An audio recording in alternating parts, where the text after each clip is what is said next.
what's remarkable to me is that within maybe the last decade or so, there's a growing number of people that work in anthropology and in animal behavioral studies that are beginning to question whether this idea of Darwin's that we differ in degree, not kind, is actually valid.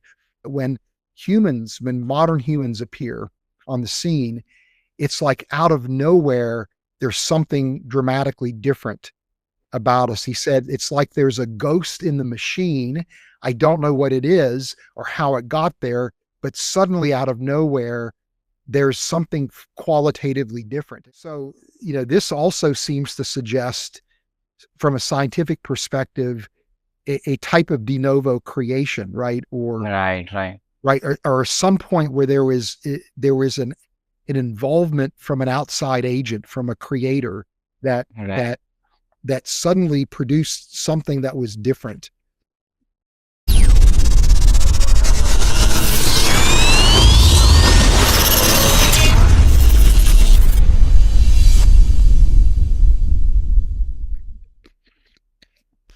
Welcome back to Incisive Thoughts.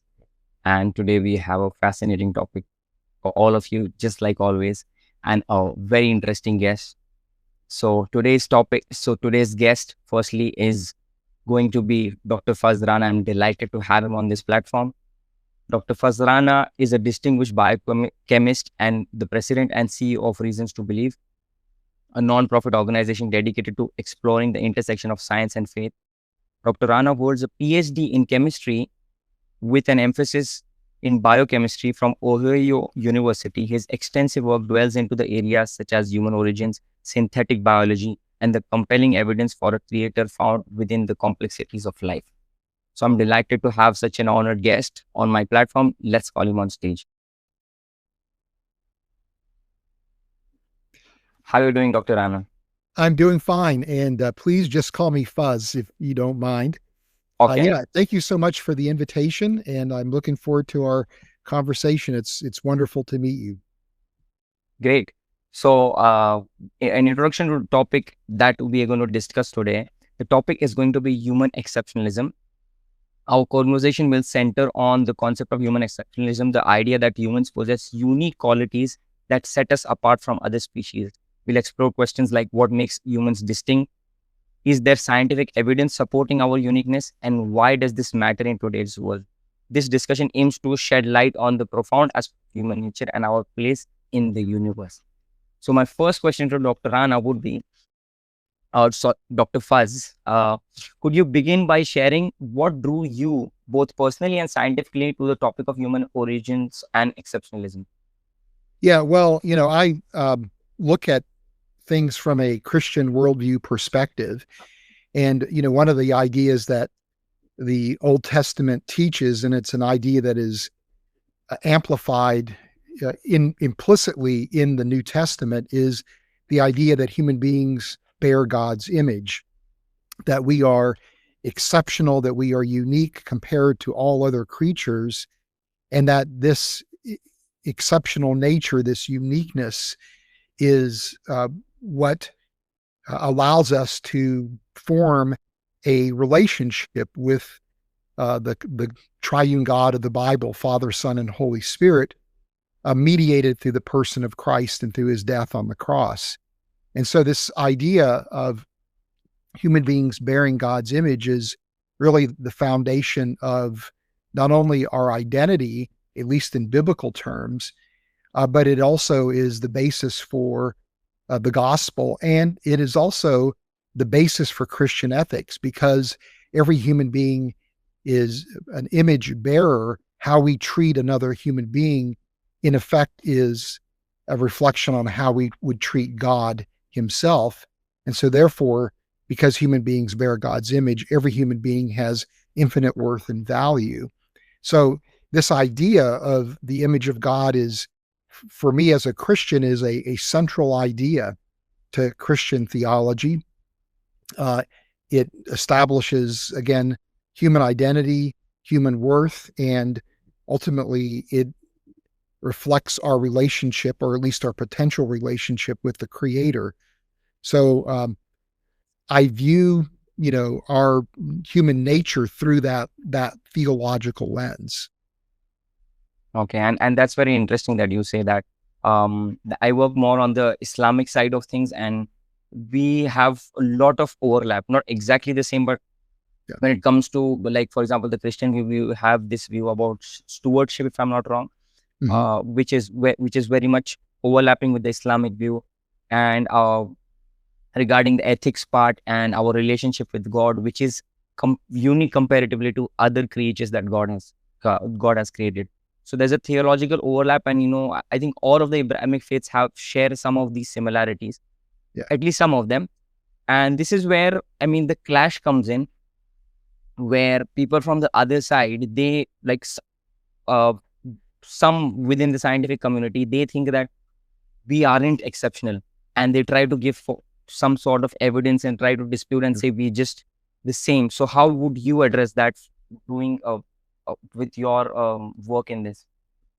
Yeah, and it's interesting to be able to discuss this with you from two uh, distinct perspectives that fall under broadly the Abrahamic faiths, as you mentioned, and under broadly under theism. And to me, this idea of human exceptionalism is really a critical idea because, as you point out, many people in the scientific community would outright reject the idea of human exceptionalism, and it actually stems largely to the work of Charles Darwin, right?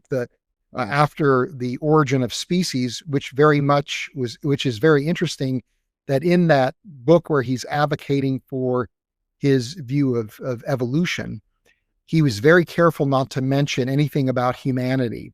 It, Oh, it only came later in a subsequent book called The Descent of Man, where he argued that human beings, like all life on Earth, are the product of an evolutionary history. And as part of that, he argued that everything that we think that makes us unique and exceptional as human beings has its antecedent that exists in earlier life forms. And that when he envisioned human evolution, he argued that, in a series of forms graduating insensibly from some ape-like creature to man as he now appears, it would be impossible to determine this is the point where man begins, where humanity begins. And he argues that we really are only different in degree, not kind, from other creatures, that there's nothing fundamentally unique about us. And so this was a serious attack on this idea of human exceptionalism, which is really the outworking of, again, this idea that human beings are made in a unique way to be in a unique relationship with our creator. And so this idea has shaped uh, really the science of human origins for 150, 175 years, and even continues to this very day. But you know, I've at least in the U.S., if you make the statement that human beings are exceptional, it is considered to be a highly offensive statement. wow. It's it would be considered similar to somebody making a racist statement or a sexist statement that that one racial or group is superior to another racial group, or men are superior to women, right? That to say that humans are somehow exceptional is called speciesism, and that is considered to be highly arrogant. And so the outworkings of this is really devastating because it means that we live in a world where people devalue human life, right? In the West, abortion is rampant, right? And the way you justify abortion is human beings are nothing more than animals, right? So what is the harm in destroying a human embryo if it's unwanted? Or, the idea of euthanasia, that, we have the right now to pull the plug on somebody or to shorten their lifespan if they become an inconvenience, right? Or there's all this confusion, at least in the West, about sexual morality and sexual identity and gender identity. These are all, I think, symptoms of this idea that we have largely, at least from a societal standpoint, have rejected the idea of human exceptionalism. And so this is a significant concern, I think, for people of faith, that would value human life, that would advocate for the value of human life. Yeah, I think this is a very important topic if we actually go and see how so many things it actually affects, and it may be the root cause, or this view might be a root cause of many issues that we go through right now. So you rightly said that this is a very concerning issue. So now for as people of faith, you and me, and by far our audience and many others, they still would believe, and I think this would be the default position of the human being, which might have been even before Charles Darwin, and might have been in every civilization, if I'm not wrong, that this is very intuitive as well to have this aspect of human exceptionalism, or feel that we are exceptional. But now, if we have to make our case, how can we make our case and actually objectively prove that yes, there is something unique about us, that we are exceptional? How can we? Yeah. And since the challenge is really coming from science, I think it's important that we engage this issue from a scientific perspective. I mean, there are theological and philosophical arguments that could be made, for human uniqueness and human exceptionalism. So I don't want to disparage those arguments. But since the challenge is largely originating from a scientific perspective, I think it's important to be able to tackle that question, from a scientific standpoint. And what's remarkable to me is that within maybe the last decade or so, there's a growing number of people that work in anthropology and in animal behavioral studies that are beginning to question whether this idea of Darwin's, that we differ in degree, not kind, is actually valid. It's a minority position. These are not necessarily people of faith that are holding this position, but they are arguing that when we look at the data objectively, it really does seem like there's something distinct, there's something fundamentally different about humans, that we really are different in kind. And this is really important because there is now a scientific case that is emerging for human exceptionalism. And I think, for people of the Abrahamic religions, we need to be paying attention to this, because I believe it's something that we can appropriate to make the case that, there is something that is unique about human beings that aligns with, theological views of human identity and human nature. Right. So one thing that you mentioned, I think, is the key part, which you said was that Darwin, when putting forward his case for us not being exceptional, his statement involves showing or demonstrating that the difference between us and animals is just a matter of degree and not a matter of kind. So my question to you would be, if we can make a case that we are different from animals, not just in degree but in kind, then does that actually refute, or does that actually address, does that refute Darwin's theory, and can we make our case via that means? Yeah, that's an interesting question, and I think it would be possible to argue that humans are exceptional and still embrace an evolutionary view for human origins. Now, I personally don't think that humans evolved, right? I recognize that there are these creatures that we know of because of the fossil record that are referred to scientifically as hominins, but I see those creatures as not evolutionary predecessors to humans, but really creatures that God created, that existed and then disappeared, and that the evidence clearly indicates that these creatures had some capacity for intelligence, they had some emotional richness to their lives. But in my model, I would argue that these creatures would be distinct from humans, that they would be cognitively distinct from humans, that they would be cognitively inferior. In my faith tradition, I would say they lacked the image of God, where the image of God is only a quality reserved for us, for modern humans, right? And so I would personally reject the idea of human evolution, at least with regard. I see humans being created through a divine act. It, physically as well as our spiritual aspects or immaterial aspects. But one could actually adopt an evolutionary view of humanity and still argue that humans are exceptional. And it's very interesting because many of the people that are making the scientific case for human exceptionalism are deeply entrenched in the evolutionary paradigm. I remember being at a closed door conference. There was maybe about 50 people at this conference, and there was a scientist there by the name of Ian Tattersall.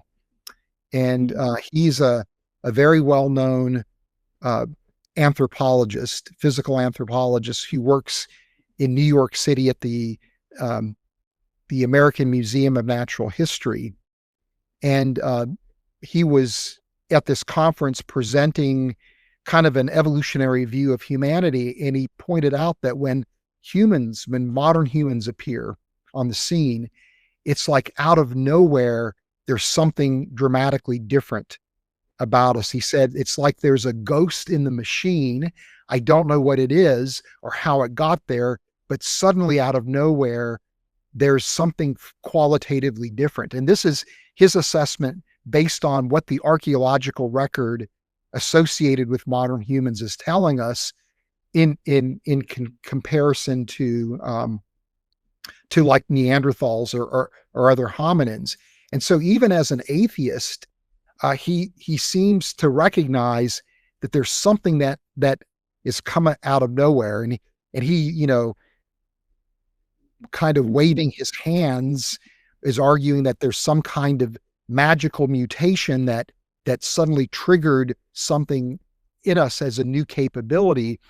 But so he's adopting an atheistic evolutionary view of humanity, but he's still arguing that there's something exceptional. But when you start using language like there appears to be a ghost in the machine, that is, something that a person of faith is going to readily recognize, that there's a spiritual aspect to humanity that is some way connected to our exceptional nature. Wow, that was very interesting when you mentioned what he had to say. When it comes to faith, you rightly pointed out that some people can adopt the view that like about human evolution. When it comes to my perspective of faith, I think believing in a de novo creation of Adam, I think, is a necessity for us within our faith. So I would also hold a view that which might be similar to yours, just that there has to be some intervention of God and humans are not connected to the chain entirely. Like they are different, significantly different. And this is where I want to take in this topic. So like now we fleshed out the whole topic and we understood how there's a growing body of anthropologists and many others who are actually acknowledging our uniqueness. But now if Dr. Faz, you had to present a case for human exceptionalism for someone who is still not buying that topic, is like, what evidence or arguments would you put forward? Yeah, well, I would, in a sense, build from what anthropologists are saying who are advocating for human exceptionalism. And there tends to be a handful of qualities that humans possess in combination that seems to make us exceptional. So, for example, we have an ability to represent the world symbolically, right? That we can represent not only concrete aspects of the world, but abstract aspects of the world with symbols. And then we also have this ability that's sometimes called an open-ended generative capacity. That's a mouthful, but it means that we have this ability to combine and recombine the symbols in near infinite number of combinations. And through that, we're able to communicate sophisticated ideas. And so this is the basis for language. It's the basis for music. It's the basis for art, right? And so that trio of capabilities seems to be a diagnostic, if you will, for human exceptionalism and human uniqueness. There's also something that we possess as well, which is called theory of mind, that we recognize that others have minds like ours and that we want to link our minds together, right? And so we do this through the construction of very complex social hierarchical structures, right? And it's that combination of properties that really people argue make us different in kind. Now, it's true that animals are able to communicate, right? And there is even some evidence that some of the great apes might even be able to have a very limited number of symbols that can be used to represent things, and they can combine them, but the number of symbols they have is limited, and their capacity to combine them is also limited, right? Animals have social systems, but they're again very crude compared to how sophisticated our social system is. There's some animals that have this ability for self-recognition, right? And they may even be able to distinguish themselves from others in their group, and even anticipate what other members in the group are thinking and doing.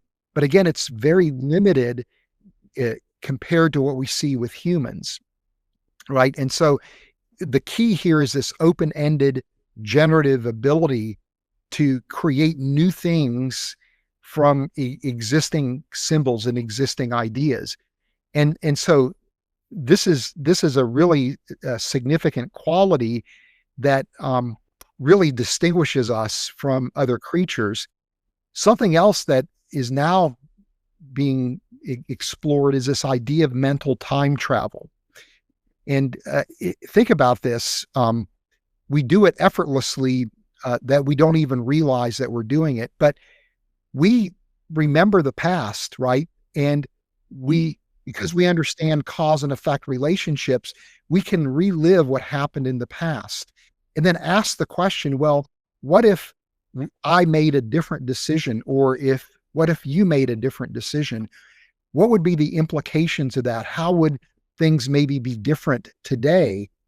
And so we actually can learn from hypotheticals that did not occur in the past, as we understand cause and effect and this ability to travel back in time. But we can also travel into the future, right? And we can anticipate what different types of futures might look like, and which of these futures would we prefer. And then, because we understand cause and effect, we can develop a sequence of steps that will lead to that particular future. And so through that mental time travel, we can now actually, in a sense, invent the future. Now, this, of course, may create some theological discussions about determinism and free will and all that fun stuff. But the point is that only human beings have that ability for mental time travel, that and that capacity to quote unquote invent the future.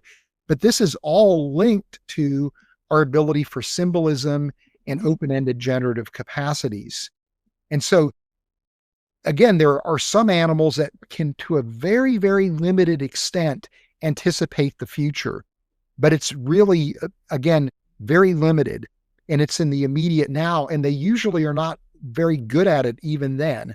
And so there might be a little bit of these qualities that are present in animals, but there's a marked difference in how we as humans display these qualities. And then when we look at the hominids, right, the question is, are any of these hominins displaying any of these capabilities? And again, I think the question is no, because, for example, with Neanderthals, whether they had language, whether they had art, is heavily disputed in the scientific literature. It's not it's even though oftentimes people present it as if Neanderthals had these capabilities, it's actually heavily debated. But to me, what clinches the deal is that when you look at Neanderthals, they were on Earth longer than we've been on Earth. Their technology was static. It didn't change. Humans appear on the scene and we start with primitive technology, but even then, our technology is significantly more sophisticated than that of Neanderthals, even in a primitive state. But then in a relatively short period of time, our technology explodes.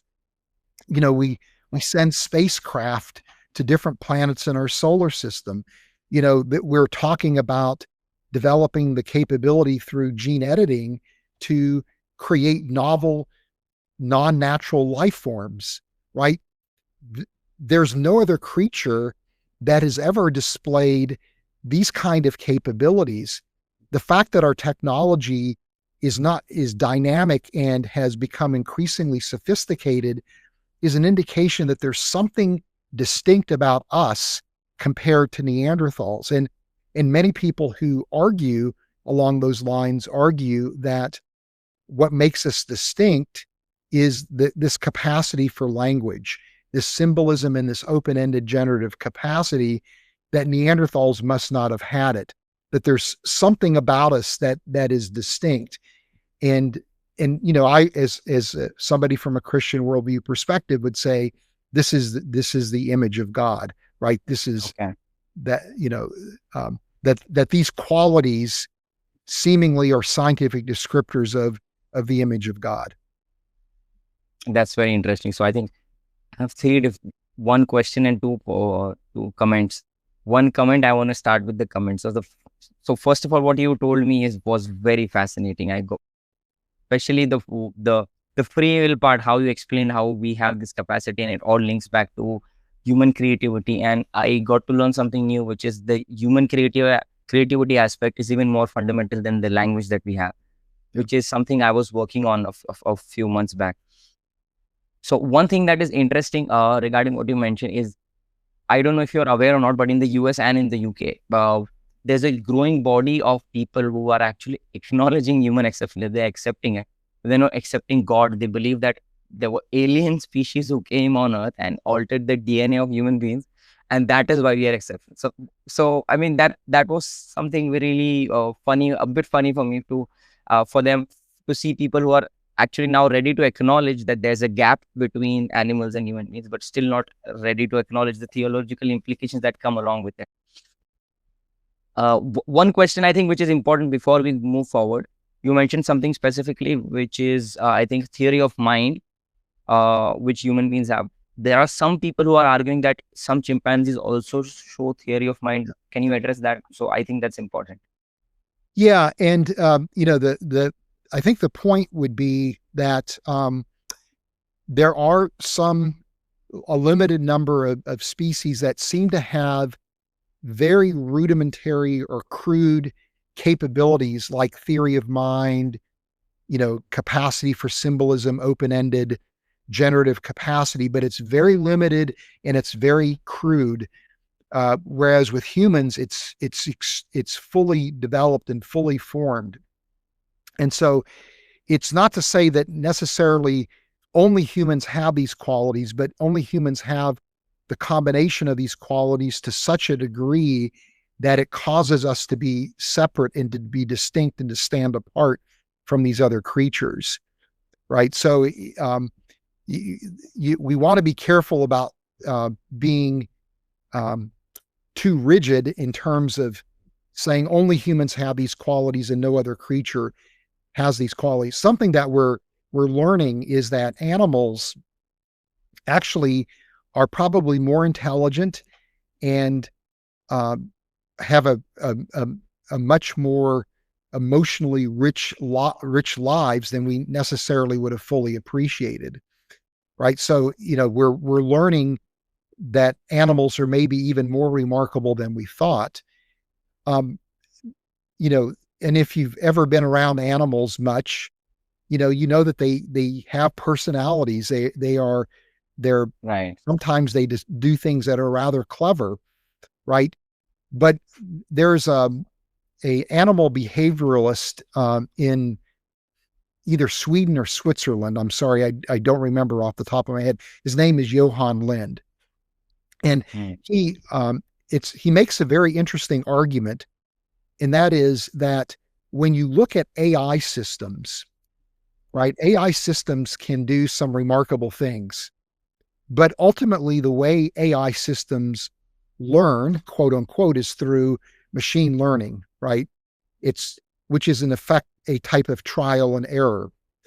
And usually when you're training an AI system, you're looking at what is it, the output, and then you're scoring that output. Is it a desired output? Is it an undesired output? And so you kind of give a thumbs up or a thumbs down, right? And that's how it learns. Well, in effect, machine learning is what animal behaviorists would call associative learning, right? That's like the old Pavlovian idea that if you reward a behavior, that animal will engage in that behavior.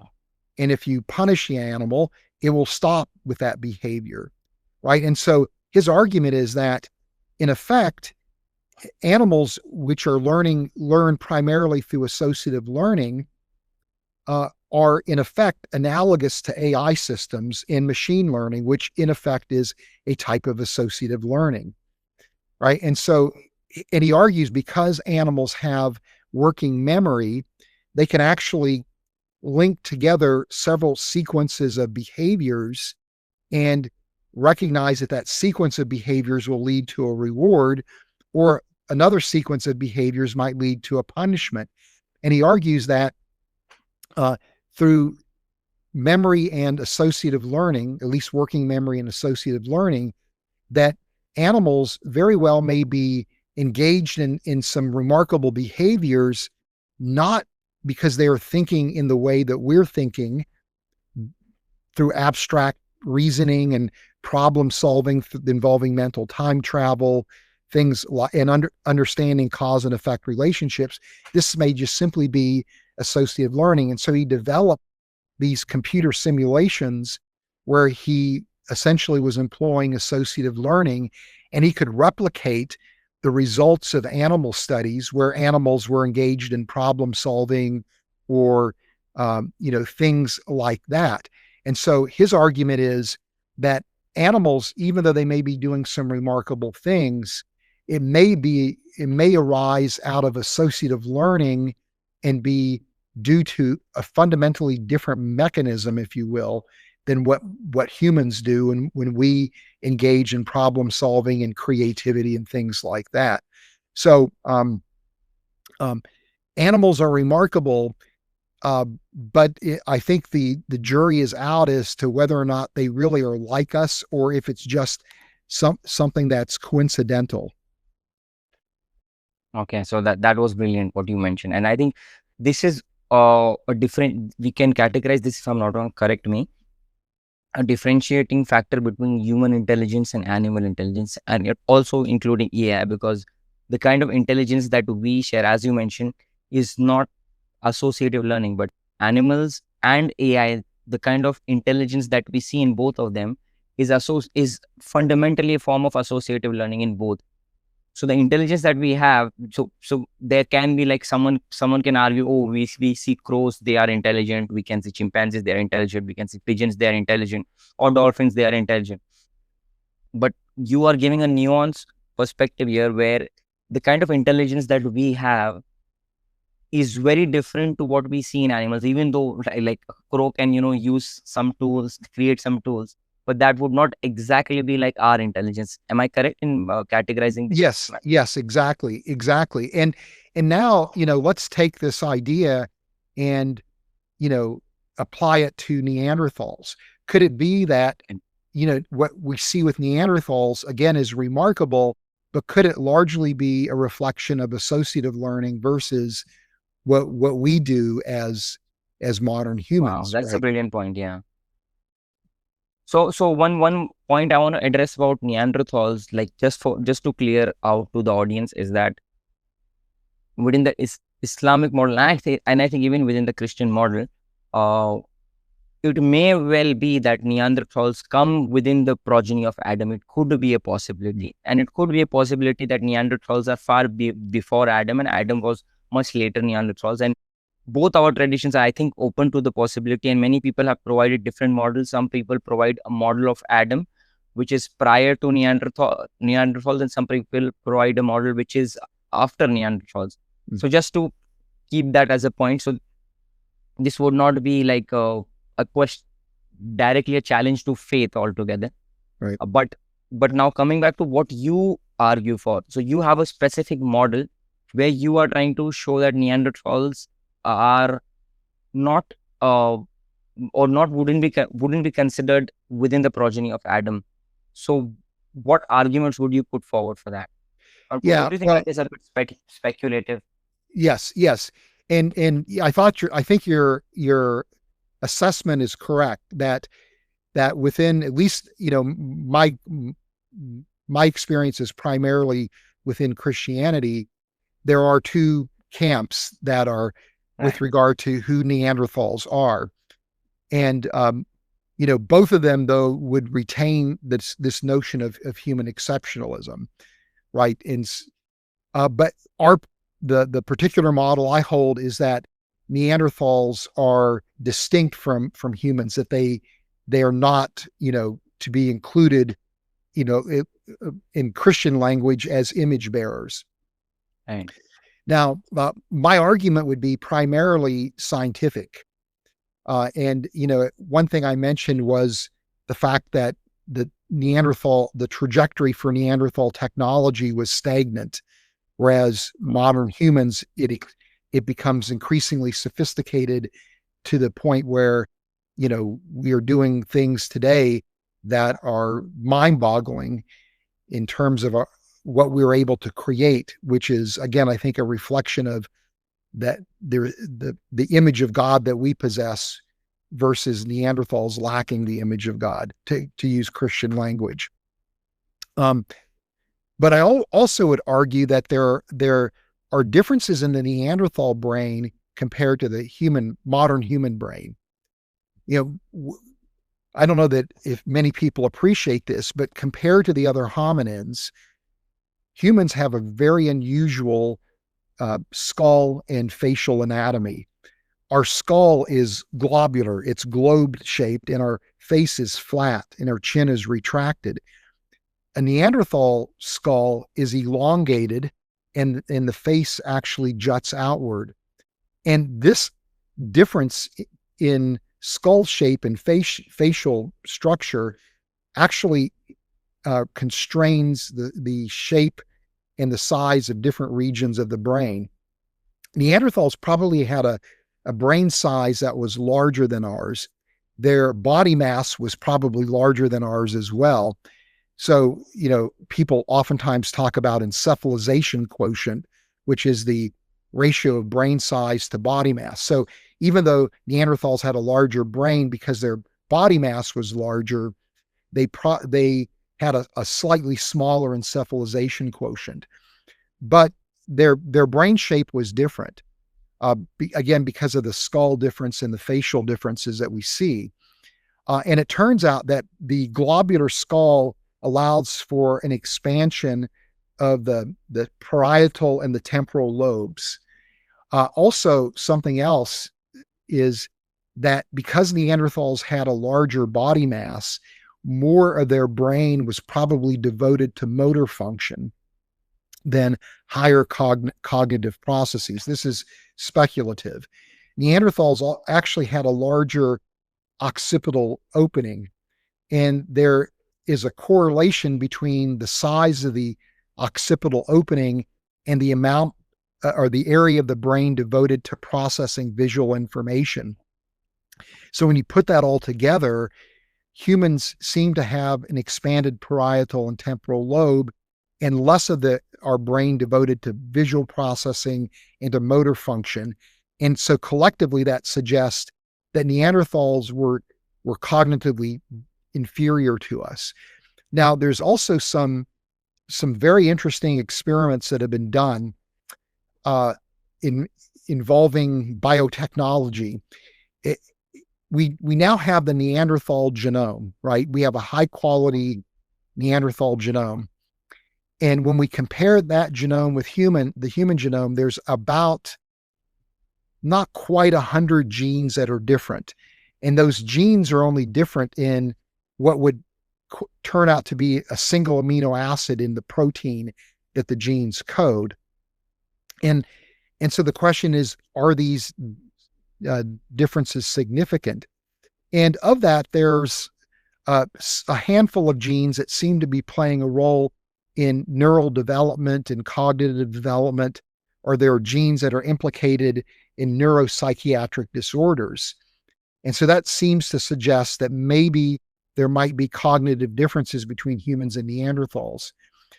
A couple of research groups have created what are called brain organoids. I don't know if you're familiar with these, but these are like three-dimensional cell cultures that mimic the brain. So you can take stem cells, and in the lab, you can get them to develop into different cell types.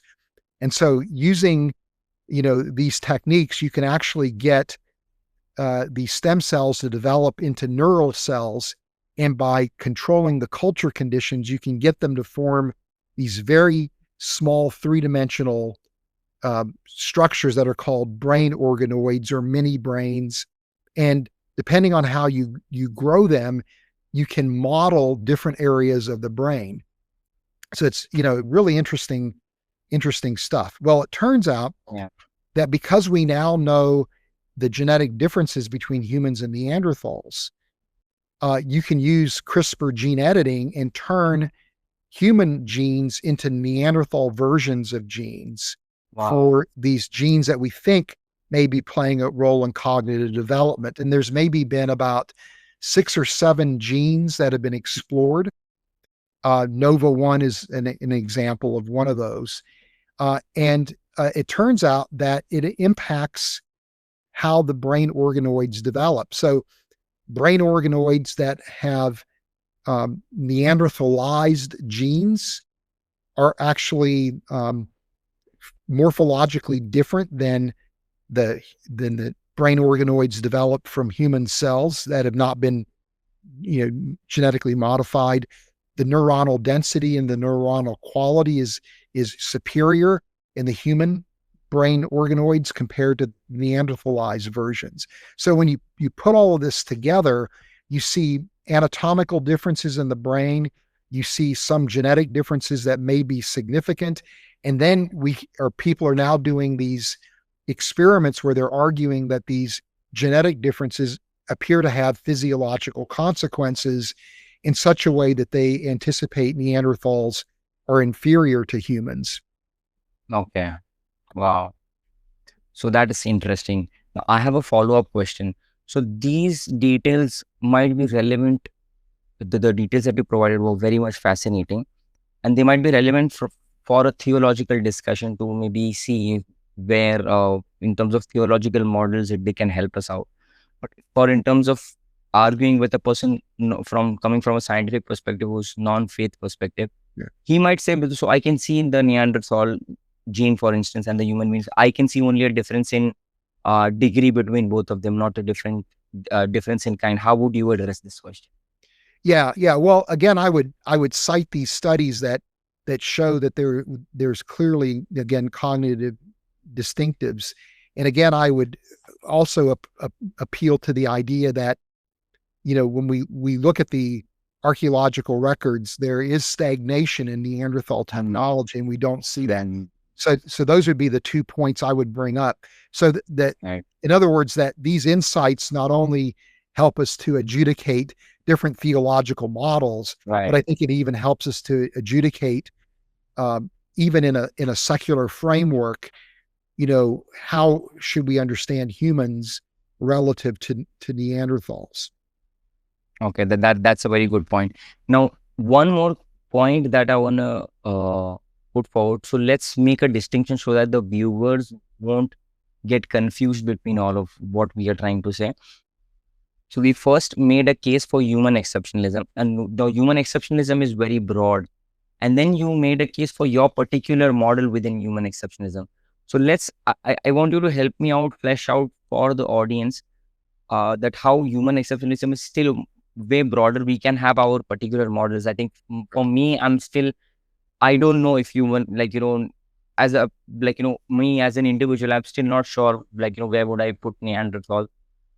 Because I see some making a powerful case that human Neanderthals could be within the progeny of Adam, and some, like you, for example, you are also making a very strong case that they aren't. It's likely that they aren't um, within the progeny of Adam. And for some people, like for example, William Lane Craig shows how broad human exceptionalism can, or at least within his model, we can use his model to show how human exceptionalism can go up till Homo heidelbergensis. And then there is Dr.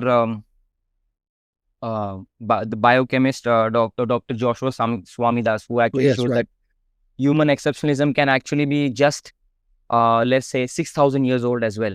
So this is how broad human exceptionalism is. We don't know, I don't know exactly where we can place Adam. How would a person of faith, not particularly making a case for your model, but how would you explain to people that, yes, human exceptionalism is very broad in the sense, how would you address that? I mean, people can get confused, how would I make sense of this? Yeah, this is a really good point that you're bringing up. Is is that once we establish human exceptionalism as a robust scientific idea, that then means that for somebody who is a person of faith, who takes the view that humans are unique, that we are exceptional in the theological sense, that it means that at that point, your ideas are not in conflict with modern science, that your ideas resonate or harmonize with modern science.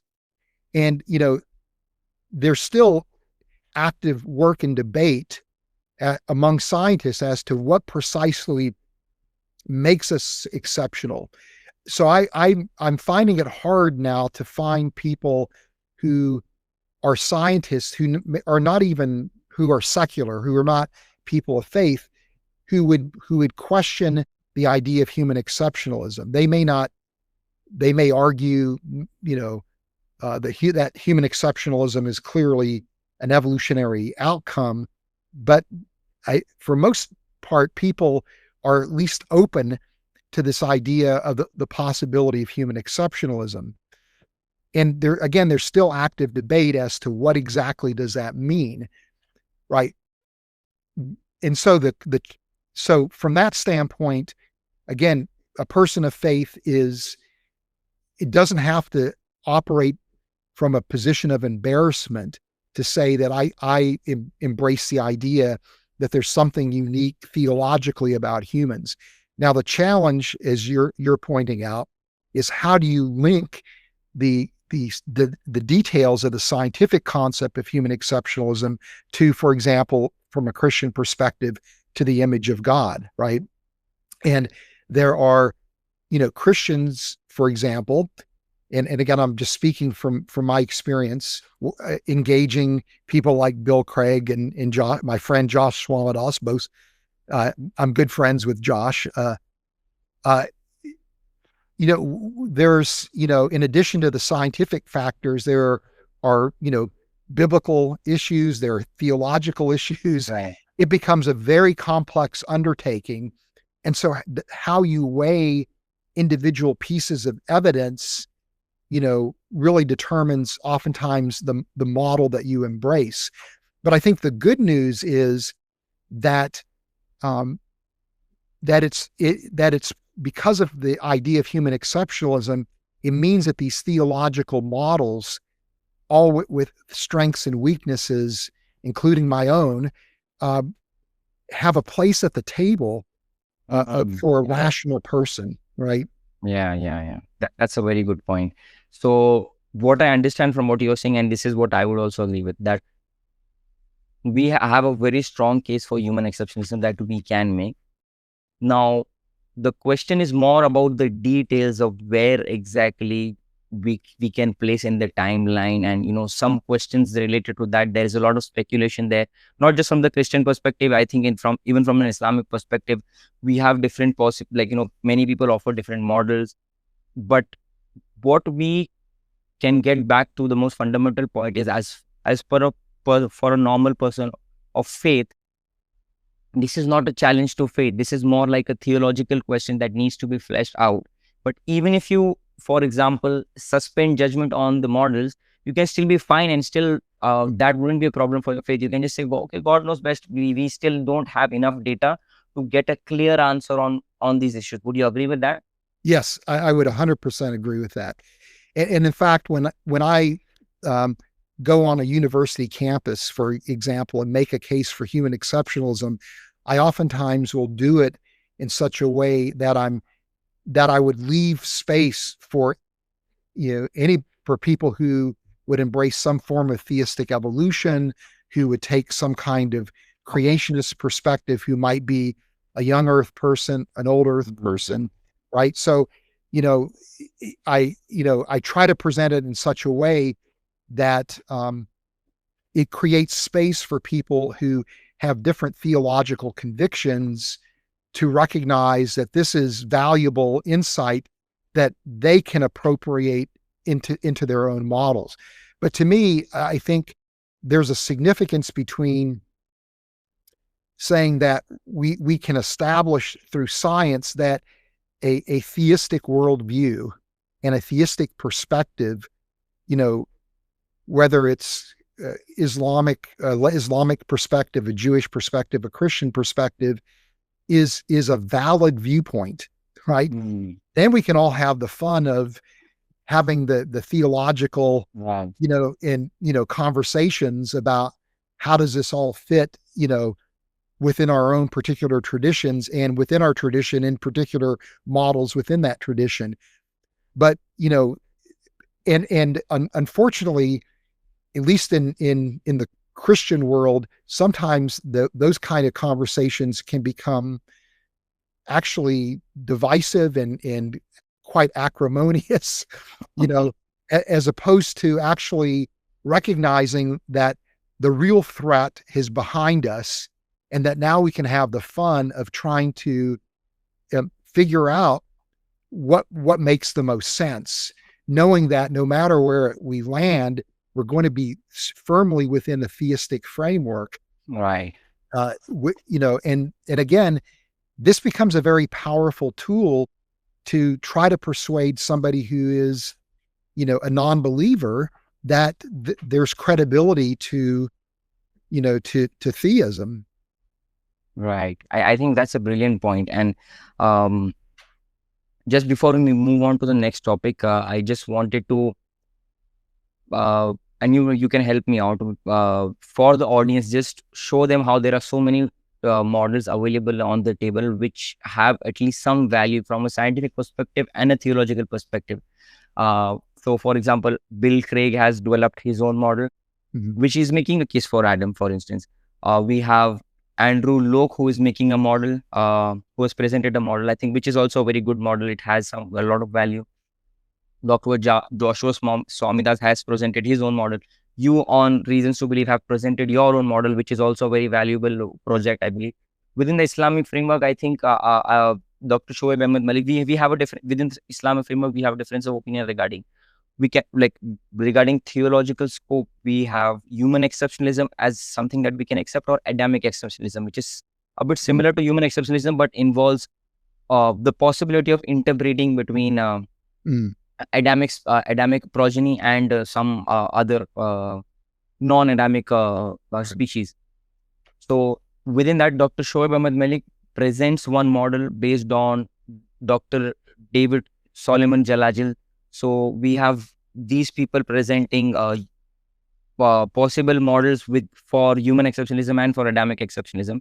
Dr. David Jalajil's Dr. David Solomon Jalajil in his book presents like 4 or 5 possibilities of what could happen. These are some I can think of from my perspective. There's one more, Zaid Abu Huraira, who's presented a very good case for human exceptionalism. You have anyone in mind? So we can make show them how broad human exceptionalism is. No, I thought that was wow, a remarkable survey. You're extremely well read on this. So yeah, congratulations. No, I couldn't do it better than what you did. And the thing that's to me maybe somewhat funny is, my friend Josh Swamidas pointed out to me that probably a lot of times the issue that determines the particular model that somebody embraces has more to do with Neanderthals than it does with actually modern humans.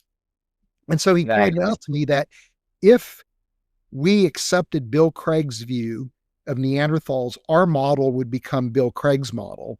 And if Bill Craig accepted our view of Neanderthals, his model would become our model. Right. And so that shows you, I think, while superficially it may seem like, wow, there's a lot of differing perspectives out there, that it almost may seem confusing. The fact of the matter is, in many instances, it's 1 or 2 ideas that really are separating the models. And if there was resolution to, let's say, who Neanderthals were, suddenly, at least from a Christian perspective, these models are going to collapse into more or less the same model.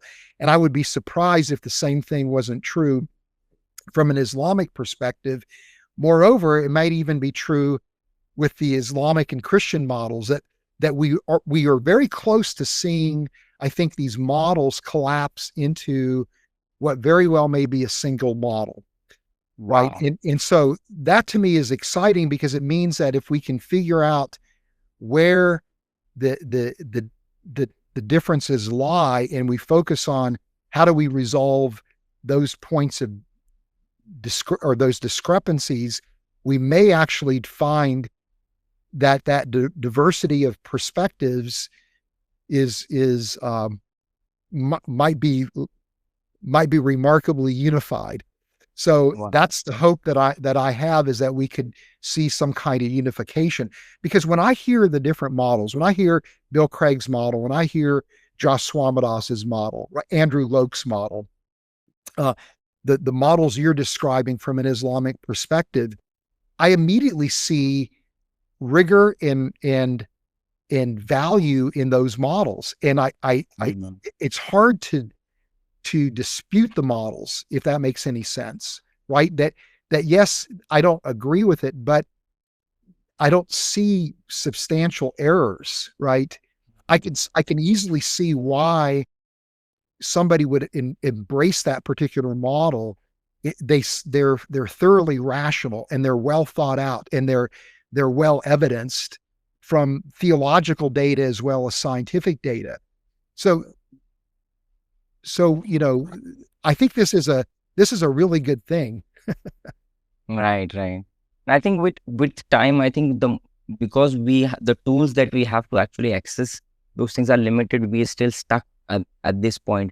Maybe after a few years, when we'll get more evidence, and our tools, our capacity to actually investigate, if that enhances, all of the models might collapse to one. But the main point remains is that these are valid models, and from a non-faith perspective, people cannot come and challenge and say, oh, this is completely irrational, or this makes no sense, and this is just apologetic stuff. But no, these are actually viable views which a person can take and still adhere to the science in full, I would say. And one thing Yes. that I'm working on, I think, which has been a part of my research, is making a de novo case for Adam. And I think the more I'm studying this, the more I am learning that there is a lot of evidence that we can make for a de novo kick, for a direct creation of Adam. Yep. And this is what I'm working on. Some new content is going to come out on this channel. There is some fascinating research in all cultures all over the world. I think I don't know if you are well read in this, but within even tribal cultures scattered all over the world, which had no contact with each other anywhere, when we try to use some methods to see what was the original belief that they had, there is some cross-cultural consistency of so many religions actually pointing to the creation of human being, direct creation of human being, and they're descending from above. And this is like, which if from an anthropological perspective, you should not expect something like this if they are independently developing their own culture and their own stories. But if there is something there, you would find this cross-cultural similarity, and not just within this story, but sometimes you find flood stories also emerging all over the world. And then you find other aspects of God and angels, which have a lot of similarity, which is, I think, some point which is not well addressed. I think we can use those to make another a case from completely different angle. And then there is the whole idea of language and other things, which and there are some things which us human beings we have, which are atomic abilities. Like you cannot have a stepwise evolution of those abilities. So then those things, I think, makes a case for Adam. You have anything to say on that topic? Yeah, that's first of all, I think that avenue of research that you're pursuing is really very interesting. I would highly encourage you to continue that. That's fascinating. That's the first that I've heard. That I was aware that there are flood stories in different cultures, right? Which argues that there probably was a flood event that was a real historical event. I was not aware that different cultures actually had kind of an Adam and an Eve story. Yeah. That's really fascinating, and so I would encourage you to do that. And I think your point that you made in passing is really significant, and that is, when it comes to the origin of language, this is a significant a problem for evolutionary biologists. The transition from animal communication to this open-ended, generative, human language is just something that current evolutionary theory can't solve. And so it's a significant problem.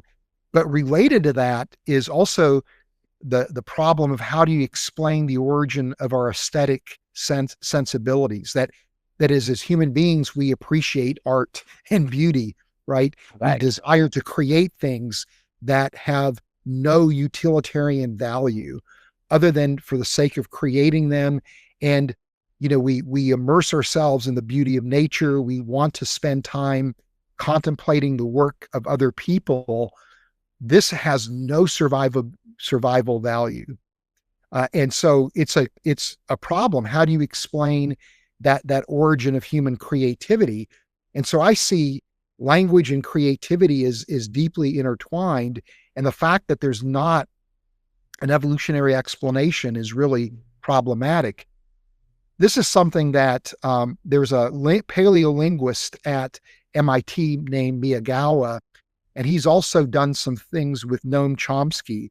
And like Noam Chomsky and Miyagawa are arguing that our language capacity was instantiated in humans all at once, that it wasn't a gradual thing, it was all at once. And again, they are mystified as to how that could be, but for example, Miyagawa points out that when you look at human language, and there's probably close to 7,000 languages, which is remarkable in the world, they all have the same core characteristics, meaning that that language must have emerged. And when you try to work out the time of its emergence, it's very close to when modern humans would have appeared in the fossil record. Wow. This is also when it appears as if art shows up as well. And so you don't see an evolution of art, right? But it just shows up suddenly. This capacity for symbolism seems to show up suddenly. And along with it is the sudden appearance of a much more sophisticated toolkit. So this seems to imply that there was something that happened, explosively when modern humans appear and modern human capabilities appear. So this also seems to suggest, from a scientific perspective, a type of de novo creation, right? Or right, or some point where there was an involvement from an outside agent, from a creator that suddenly produced something that was different. Yeah. So I'm just enjoying this conversation so much, and I have so many things to talk about. But just one point that I want to note, as you mentioned, about language, this has been aspect of my research with me and brother Jerry Coughlin. We actually did 2 videos on this. And what's fascinating? So brother Jerry Coughlin, he actually works on different tribal languages and deeply into the anthropological literature related to all of that.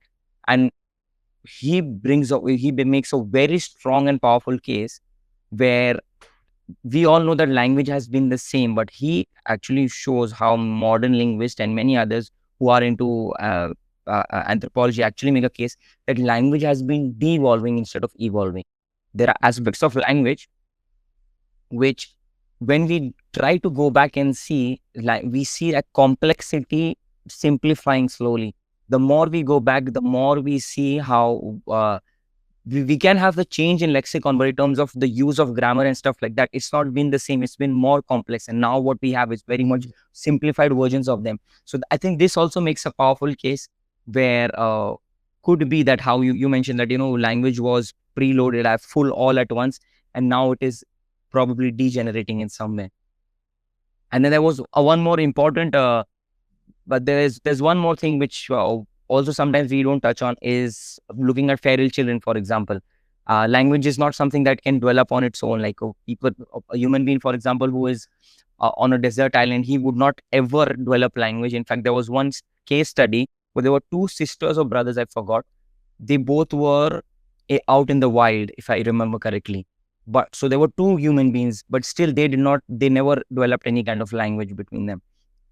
So that kind of shows that there has to be some external input, only then language develops. So I think this, with what you mentioned and the devolution of language, makes a very powerful case for that is one starting point where language has to be, I think, given. And within the Islamic perspective, we have a view where Adam was given language, something along those lines. And in the Christian perspective, it is that Adam started naming things, something along those lines.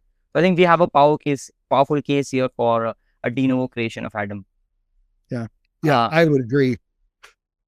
So now, one very interesting point that I want to go back to. So since we actually covered many interesting topics. One interesting topic is going back to Charles Darwin, because I think we have to address the root core. So when Charles Darwin actually put forward this model, the descent of man, if I'm not wrong, if we go back to the whole history, we can see that there was an issue right there where, for example, Charles Darwin's co-author of for the whole theory of natural selection, we had Alfred Russel Wallace. He himself, this is quite significant, and I think this is also something we need to note, is that if they both came up with the theory of evolution, even though Charles Darwin actually moved forward and took it to human beings, I think Alfred Russel Wallace was hesitant. He felt that because of some studies he did on apparently savages, the word, he felt that, there's something different about human beings and we cannot apply this to humans. You have anything to say about that? I don't. I'm not that familiar with Alfred Russel Wallace's thinking, but my brief familiarity with his thinking aligns with the point that you're making, that yes, he indeed discovered, independently natural selection, and I think was, comfortable thinking about an evolutionary history to life, was saw something distinct about humans. Yeah, that he didn't think that the human mind could evolve. That's again the impression I have, but I've not studied Wallace's Okay. ideas very much. But I do think it is significant that and we want to be careful when we go down this path. But Darwin was also deeply troubled by the problem of evil too. Right. And when tragically, when his young daughter died, he was devastated by that, and struggled to understand how a loving God could allow for his daughter to die. And when you look at some of the letters that he wrote, he very clearly was troubled by what he saw as pain and suffering in the natural world, and struggled to reconcile that with God. So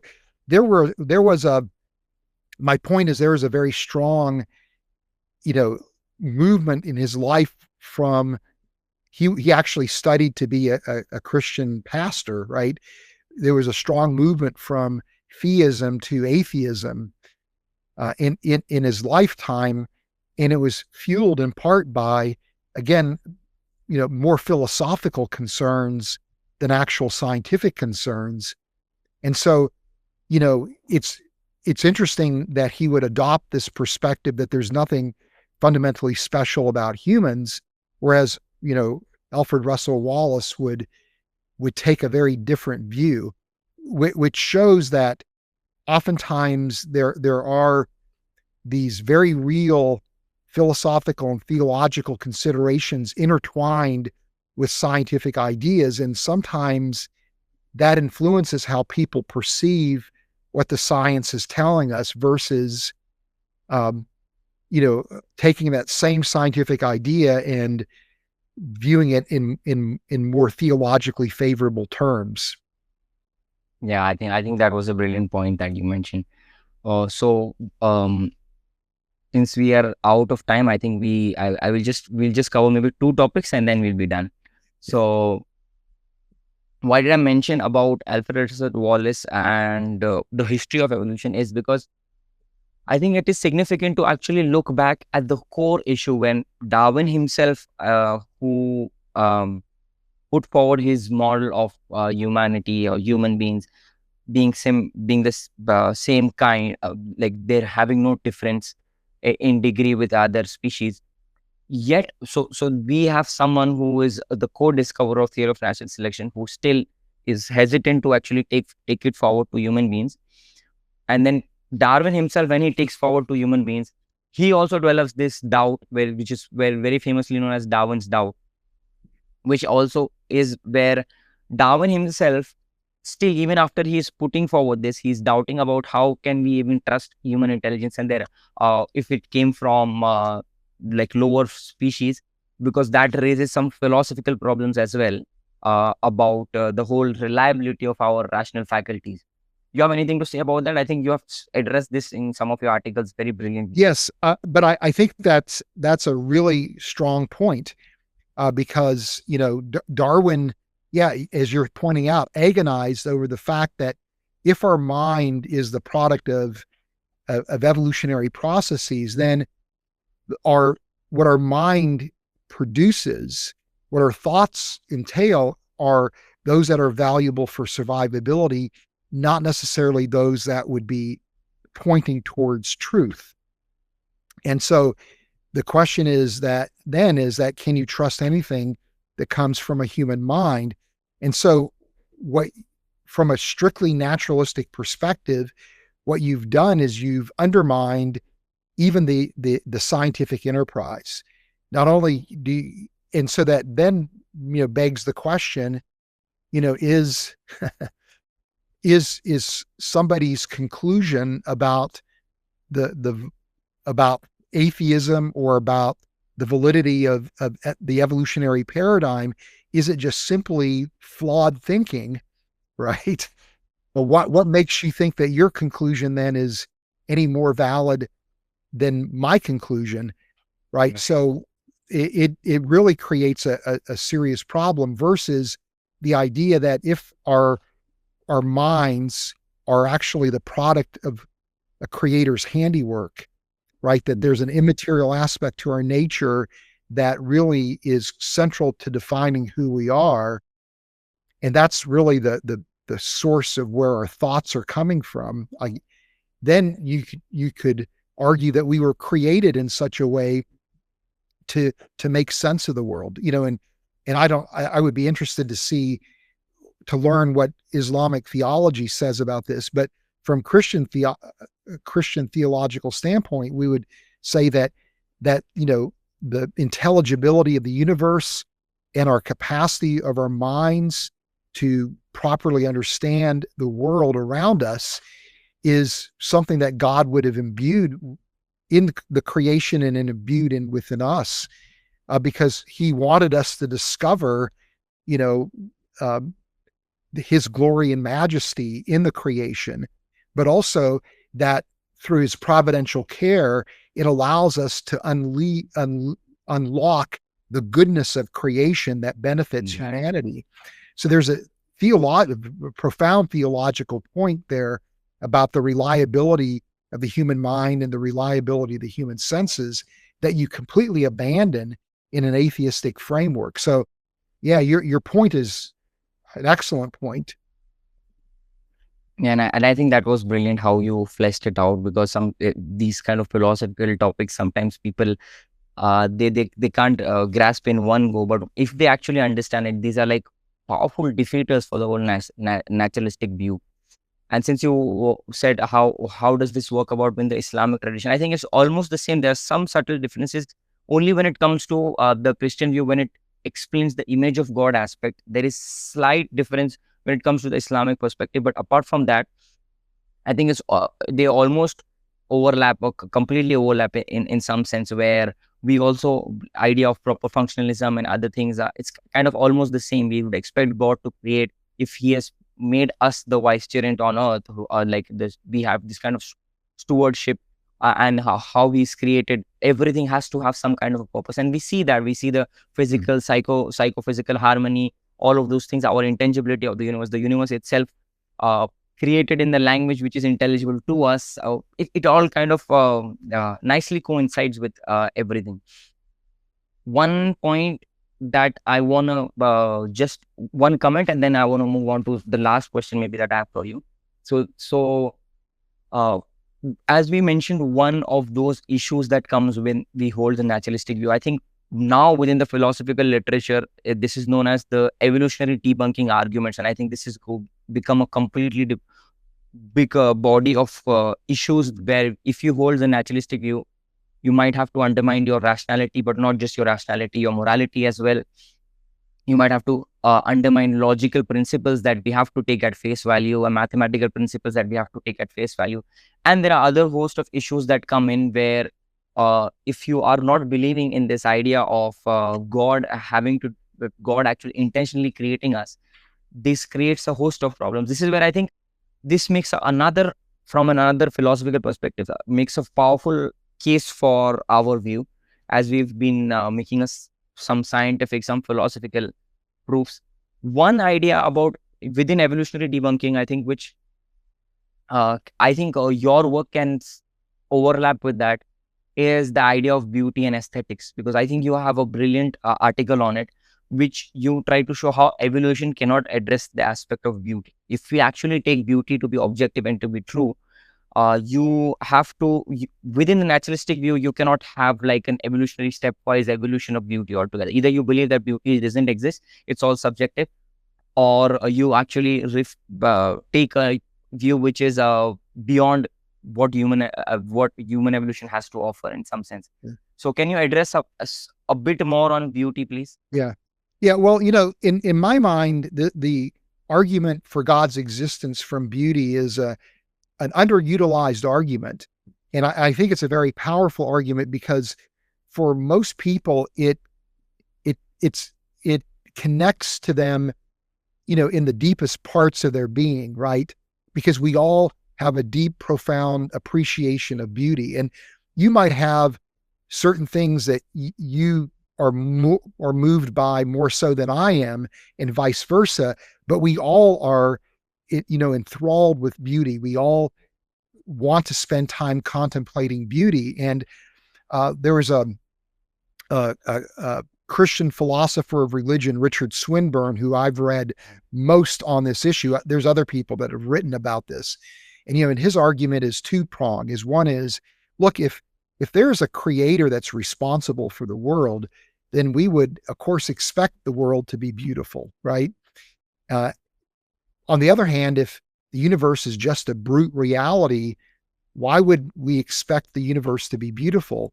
But there's a second part, and that is there has to be observers who recognize and appreciate the beauty. And, his point is that, look, if human beings are, again, this is from a Christian perspective, are made in God's image, then we're made in such a way to apprehend the beauty of creation and to glorify and to worship the creator because of that beauty, right? But if we are the product of evolution, why would we even think that the world, that we should appreciate beauty? And in fact, when you look at, again, evolutionary arguments for how do we explain our aesthetic sense, they all fall short. There's just no way to explain our obsession with experiencing beauty and trying to create beauty ourselves, because that obsession, whether it's to create or just simply to spend time contemplating beauty, has no survival advantage. We're spending time, goofing around instead of actually hunting or trying to create shelter or, or protecting ourselves. And so why would something like, beauty evolve? And so, the only way to make sense of beauty is that it is something that stems from our created nature, that there really is a God and that we really are created to experience God in some way, to revel in what God has done. Yeah, I think that's a brilliant point, and I was hoping to end the conversation on this brilliant point, but one last thing comes to my mind, which is, and I want to know your thoughts on this as well, which is the idea of human spirituality altogether. Like from an evolutionary perspective, it's hard to make sense of a being, a being who has this potential to actually acknowledge the existence of a creator God, and then try to seek a relationship with him and strive for it, strive for meaning and purpose, which is most likely connected to that being, or can give an objective framework to our own purpose in life. How would evolution make sense of that? I mean, do you have anything to address that as well? Yeah, That can be a core part of human exceptionalism, I believe. Yeah, I mean, that's a really interesting point. And one of the things that's evident, and this is maybe a little bit tangential to the question you're asking, but I think it connects to some degree, and that is, there's a lot of speculation as to what was the cave art's purposes, right? When we have these incredible, murals on the cave walls in France and Spain, and we're discovering cave art now in cave systems in Southeast Asia that are actually even older than in Europe. And the question is, what was going on? And long story short is that the leading ideas on what the purpose of the cave art were that they played a deeply religious role, that they were a religious expression, that where the humans that made that had an understanding that there was a physical realm and a spiritual realm, and they were desperately trying to connect with the spiritual realm. and that the cave art in effect is a reflection of that. It's a long discussion. I'm not going to, since we're closing out the show, I'm not going to unpack it. But the point here is that at the very onset, it's not just simply creating beauty, but it's creating beauty that is of a deeply religious nature, right? A deeply spiritual nature, which is really going to your point that when there's a sudden appearance of art, there's a sudden appearance of spirituality as well, right? And the question is, when you're investing that much effort in pursuing the spirit realm, if it doesn't really exist, right, that is doubly detracting from your survivability, right? And so, to spend so much effort trying to pursue meaning and purpose doesn't make sense.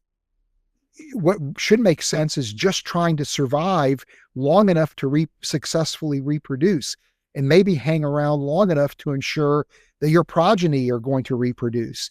That's what makes sense. There should be no more meaning or purpose beyond reproduction and propagation of your genes, to the next generation.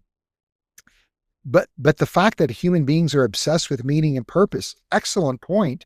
And I find that atheists themselves can't live with the logical entailment of their ideas, which is, if there's no God and there's no meaning and purpose, then nihilism is the appropriate view, right? It just doesn't matter. Right. Well, nobody can live that way. And so you have atheists adopting existentialism. Well, I'm going to try to create my own meaning and purpose.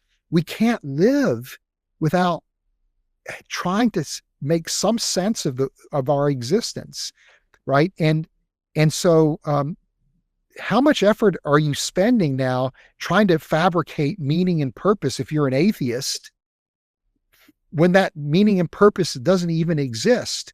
What a waste of time, right? But if we really are made as spiritual beings to be in a relationship with God, then of course meaning and purpose is something we're going to seek. And in Christianity, and I'm sure this is true in Islam, your ultimate meaning and purpose is when you find your place in relationship to God. That's where the ultimate meaning and purpose is found. That's where your ultimate hope is, your ultimate destiny.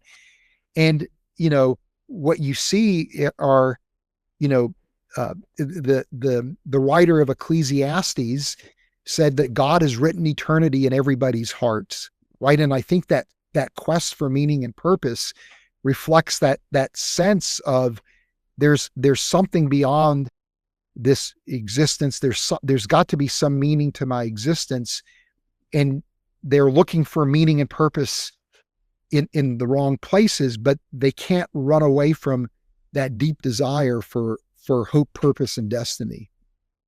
Exactly. And one comment would, just to enhance your point, would be, look at us. I mean, we are the only beings who are also obsessed with something like afterlife, obsessed with the question of God, obsessed with the question of afterlife.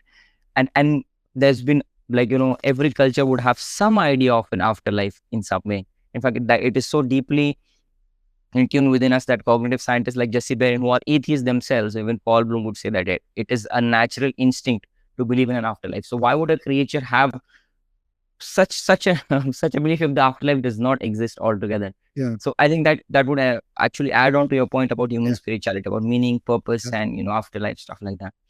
So Dr. Fuzz, I think it was a phenomenal, a fascinating discussion. I hope you've also enjoyed this discussion. Oh, I do very much. I would look forward to actually have any opportunity to have you back on this platform. One question that I have for you is, anything that you are currently working on, anything that Reasons to Believe is working on. Okay, can you enlighten us about that? Yeah, well, in a few months there will be a book released from Reasons to Believe on the flood, called Noah's Flood Revisited. My colleague Hugh Ross is written that book, and I'm right now working on a book called Should We Play God? How do we think about emerging biotechnologies that, from a Christian worldview perspective, right? How do we make sense of that? And that whole discussion connects very closely to the idea of human exceptionalism and what does it mean to be an image of God and to have stewardship over the creation and dominion over the creation. So, but yeah, I'd love to come back on. I enjoyed our conversation. You're clearly a very thoughtful, very well read, very bright young man. So it's fun to talk with. It was fun to talk with you, and I love having these interfaith conversations too, where we hold to different religious perspectives, but it's fun to just learn, what an Islamic view is and how does it compare and contrast with a Christian view. And it's remarkable, the common ground oftentimes that exists that maybe people don't fully appreciate. And I've always felt that Christians and Muslims are cultural allies, if nothing else. Right. So I'm so glad that I got this opportunity to actually speak to you, and I am going with a lot, like what you have given me in terms of not just in this conversation, also the work that you do, and have like reasons to believe itself. I think the topics that reasons to believe address, I think it is something that needs more recognition, because the kind of content that you are bringing in, I think it is for people of faith. Not necessarily it has to be Christian, even Muslims can benefit, and even Jews can benefit from that kind of a work. Your book, for example, on Adam, I think that's also brilliant work. So I would actually recommend everyone to actually go through some of the content. One of your articles, for example, let's say on beauty and aesthetics, that was also something very brilliant. So I'm really grateful for the work that you do, and I would love to actually go through this new book that you are going to write, and I would always be a keen follower to actually go through any new stuff that you're going to bring in. I would look forward to have you back on the channel. Oh yeah, anytime. I would love to. Thank you so much.